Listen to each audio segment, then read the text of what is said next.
topic for today is great circle sailing. When do we use great circle?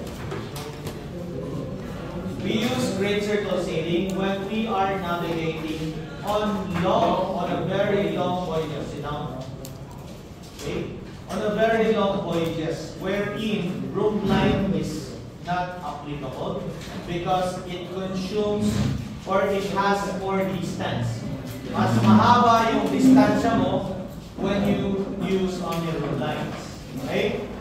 Now with that, since it's ocean navigation, you will have to use great circle sailing or great circle navigation. Whereas great circle means it's a series of road lines. Okay? It's a series of road lines. Now, another term for a great circle track is what you call the orthodor. Okay? And one term that you must know is the word vertex. Now, gentlemen, what do you mean by vertex? Rivera, what do you mean by vertex? Anyone? Included here on the calculation is the latitude of vertex and the longitude of vertex. Vertex means it's the point of equator, from the point of equator farthest from the equator going to a certain latitude. Ano yun? Ibig sabihin, na-measure siya from the equator, okay, farthest from a certain latitude along your great circle track. Look at this. Here's your point A. Point B, meaning departure, arrival. This is your great circle track. This is your equator. From this one, this will be the farthest. When you compare them to x1, x2, x3, x4, and x5. That is the term vertex. Clear? Yes. Alright. So, why do we have to use great circle sailing instead of road line or plane or parallel or whatsoever?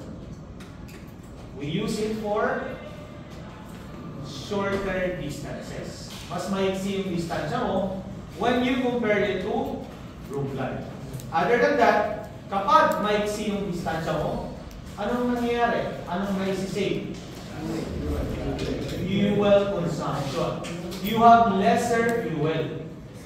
When you have lesser fuel, you have lesser time. Of course, time and expense. Okay? So from the ship owners and charters, it will be advantageous for them. Kasi nga, you have lesser distance. Now, let's get it on. How do we calculate great circle sailing? Now, on the glassboard, there are lots of steps. Now, we'll do it one by one with your own scientific calculators. Not a cell phone, but a scientific calculator. The reason why, when you take your exam, you're not allowed to use your cell phone, even if it has scientific calculator app. Alright. Now, there's only one problem here. Okay? One lot 1 and lot 2, and one long 1 and long 2. Meaning, given ang departure position, and of course, your arrival position. Analyze the given. You have south and north. Meaning, did you cross the equator or not? Yes. Analyze the longitude 1 and longitude 2. They are east and west. Did you cross the IDL or not? Yes. Alright? So we have crossed equator and also crossed the IDL. Okay. First step, you have to calculate for DILO. Now, alam niyo na to. How to calculate DILO? Same name, subtract. Different name, add. If more than 180, minus 360, you will get your DILO and degrees. Then reverse the sign. Step 2, great circle distance. Great circle distance is equal to cos GCD equals cos lat 1 times cos lat 2 times cos dilo plus or minus sin lat 1 times sin lat 2. There's a rule. There's a trick. If you are not crossing, it will be plus. If you are crossing, it will be minus. Since then, it's you are crossing, minus. Alright. So your lat 1 is cosine 41 degrees 40 minutes times cosine 07. Your lat 2 is 07. Times cosine dilo. Your dilo is 103.45 minus sin 41.40 kasi lat 1 mo 41.40 times lat 2 07 degrees. You will get great circle distance of 104.54.4. Multiply it to 60 because 1 degree is 60 minutes. You'll get it in nominal miles. 6294.4. Clear? Yeah. Step number 3. Initial course. How to compute for initial course? Sine initial course is equal to cos lat 2. Your lat 2 is 07 north. Times sine 1 dilo. 103.45 over your great circle distance. Sine, use the degrees. 104.54.4. Alright? You will get 08605.7 minutes southeast. Why? Because the rule says on computing initial course, it should be named according to lat 1. Your lat 1 is south. Therefore, it is south. And name according to dilo. Your dilo is east. Therefore, it is south and east. Listen up. I'm not gonna repeat it to you later on. So, since it is southeast, which quadrantal correction should you apply? Okay, minus 180. Pag southwesterly, plus 180. Pag northwesterly, minus 360. Pag northeasterly, east. So since it's southeast, minus 180. You will get your initial course 09354.3 minutes degrees through. Round it off, kasi sa bridge wala namang point, 094 degrees. However, on the calculation, include the minutes. Are we clear? Yes. Alright. So if you look into it, from point A, your initial course is actually easterly, right? Kaya siya 093. Understood? Now, we go to step number 4. Compute or solve for final course. Your final course formula is sine final course equal to cosine lat 1, 4140, times sine dilo. Your dilo is 103.45. Sine 103.45 over or divided by sine GCD in degrees. Your GCD is 104.54.4. Okay? Equal to northeast 048, 14 minutes east. Bakit northeast? Because you are here. If you put it on compass rose, it will be northeasterly bound. Okay? If it is northeast, as is, meaning final course is 048 degrees, 14 minutes degrees through, or 049 degrees through.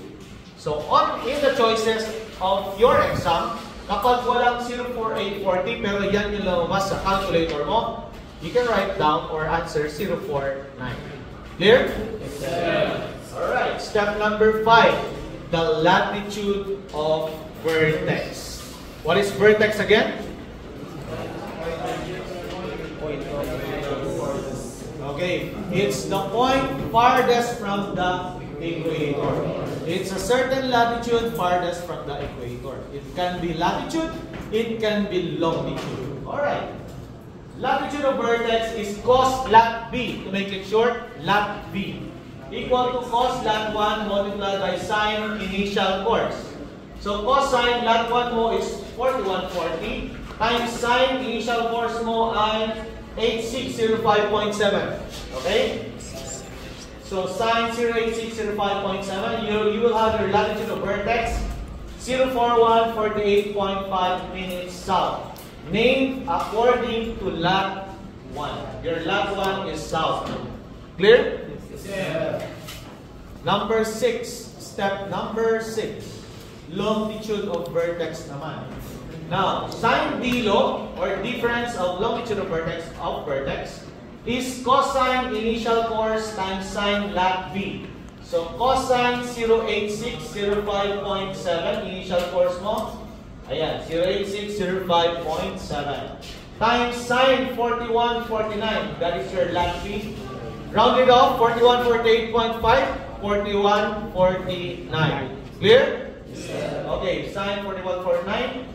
Multiply lang siya, you will get 05 degrees 51.7 minutes east. You are sailing east, not west. Kaya siya east. Okay? This is your dilo of vertex. Ibig sabihin, difference of longitude of vertex. You need the dilo of vertex for you to get longitude of vertex. You can stand up if you like. Uulitin ko. You need the dilo, the difference of longitude of vertex, in order to get longitude of vertex. Kasi i-apply mo siya sa longitude 1. Are we clear? Yes, sir. However, there's a difference on how we calculate things. Before, ang tinuro ko sa inyo, sa dilat, sa dilong, sa DMP, same name, subtract, different add. On the longitude of vertex, it's different. Different names, subtract, same name, add. Kabaliktaran. Malinaw? Yes, sir. Alright, so long one, 17525, you got it here. Your dilo, or difference of longitude of vertex, is 0551.7 minutes east. Okay, same sign, add. 181. If it's more than 180, minus 360. You will get your longitude of vertex, reverse the sign, 178 degrees, 43.3 minutes west. Now, we have computed great circle distance along this track, A to B. We have computed initial course from A to vertex. We have computed final course from here up to here. Latitude of vertex here, this point, and also the longitude of vertex. So this is the longitude of vertex. Ito yun. Alright? From the pole, or it's the line of the meridian. Okay? The longitude of vertex. This is the dilo. Okay? The dilo of vertex. This one. From meridian A going to the vertex line. The longitude of vertex.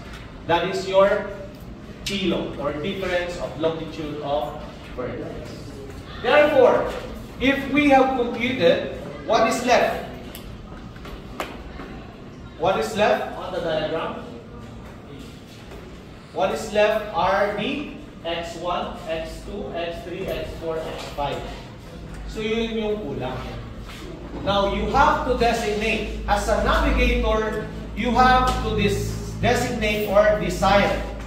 It's either 25 degrees by 10 degrees or by 20 degrees of longitude. Now, on this example, we have designated or decided that it will be every 20 degrees. Okay, to make the calculation short. Meaning, we can make it longer calculation. For now, it's by 20 degrees. Okay, so step number 7 is latitudes of desired longitudes. Okay? Meron kang desired longitude. So first, longitude of vertex mo, 178 degrees, 43.3. Saan siya galing? Longitude of vertex. Fixed na iyon. There is your longitude of vertex. Ito yung longitude of vertex. Okay? So later, we will go on this table. If you can see, all on its column is 178, 43.3. Okay? Now, latitude of desired longitude, kunin mo si longitude of vertex plus your desired longitude. We place 180 here. Bakit 180?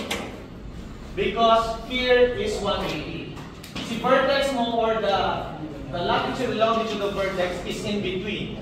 So, from initial, ang initial mo ay longitude 1, 175.25 east. Anong sunod doon mas malapit? 180, di ba? So, this is 180. That's why our desired longitude, number 1, is 180 west. Okay? So, your kilo from that is 001. Simply subtract. Simply subtract. 001, 16.7 minutes. After you compute for the difference of longitude from the vertex, bakit siya difference of longitude from the vertex? It's because from this point, minus 180. Nakuha nyo? From this point, this line, up to this region of 180. Okay, so, you computed for kilo from the vertex, 001, 16.7. Okay, there is 001, 16.7. On the table, 001, 16.7. Okay, now, step number 8. We've solved for kilo from the vertex. X1 tayo. What is X1? That is our latitude X1. Formula, shift tangent times cosine d log times tangent lat v or latitude of vertex. Shift tangent cosine 001 16.7. Ibababa mo lang to. Dito, gagamitin mo dito. Kasi yan yung d log from the vertex. Difference of longitude from the vertex. Doon sa desired mo na 180. Naintindihan? Alright. So, multiply it to tan latitude 41 degrees 49 minutes. What is lat B? Balik na dito. Latitude of vertex. 41, 48.5 or 41, 49. Nakuha? Multiply it, you'll get your X1, 41, 48.5 minutes south. Meaning, yan yung latitude. So, you write here on this table, 41, 48.5 on your longitude of vertex na 180. Clear? Yeah. Alright. Next, X2. Again, same procedure from X1. Longitude of vertex mo, same. 178, 43.3. Okay? Desired longitude mo for X2 is 160. Bakit 160? Kasi we decided by 20 degrees of longitude. So 180 minus 20, 160. Naintindihan? Now take the difference, 018, 43.3. Ilagay mo si Dilo from vertex on X2. X2 dito, 018, 43.3. Sulat mo siya dito. After that, same formula. Latitude X2, shift tangent, cosine d log times tan lat vertex. Cosine 018, baba mo to. 43.3 times lat 41, 49. Fix si latitude ng vertex natin. 41, 49. Malinaw? Yes. You'll get 40 degrees, 16.5 minutes south.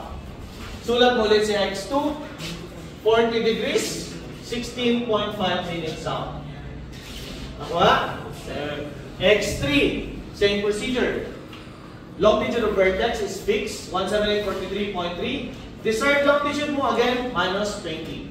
Kasi you are going eastbound, but you have passed IDL. Ibig sabihin, pabawas.